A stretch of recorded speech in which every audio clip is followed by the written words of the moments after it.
কেবল তো একটা বাচ্চা রয়েছে আর এখনই তুমি ঘরে কাজের লোক রেখেছো। আমাদের সময় এমন ছিল না মা, এখনই যুগ বদলে গেছে। একটা পশুকে পাললে অনেক কষ্ট হয়, আর এটা তো বাচ্চা।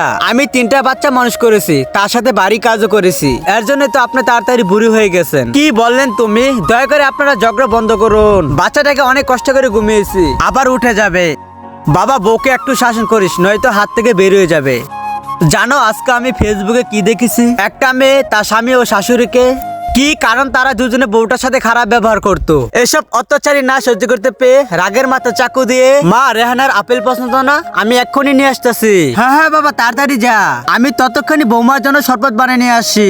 রেহানা, বাচ্চাটাকে তার বাবার কাছে দাও, সে দুধ খাওয়াবে, তুমি দুধ খাওয়াতে পারবে না। তুমি ছাড়ো বাচ্চাকে, এখন তোমার থেকে সে ভালোভাবে দুধ খাওয়াতে পারবে। যাও তুমি রেস্ট নাও। ও তো বললো আমি পারবো, হঠাৎ করে কি হলো আবার? বাপ রে, বাচ্চাটা তোমার কুলে যে মাত্র অনেক শান্তি হয়ে গেল। এত শান্তি পেয়ে বাচ্চা মনে হয় না কখনো দুধ খেয়েছে। আমার প্ল্যানটা কত কাজ করেছে তোমরা সবাই দেখলা। মা আর ছেলে আমার মুঠে এসেছে। তোমরা যদি আল্লাহ ছবিকে ভালোবেসে থাকো তাহলে ভিডিওটা অবশ্যই লাইক করে চ্যানেলটা সাবস্ক্রাইব করে দিও, আর কমেন্টে সুন্দর করে বলে যাও আই লাভ ইউ আল্লাহ।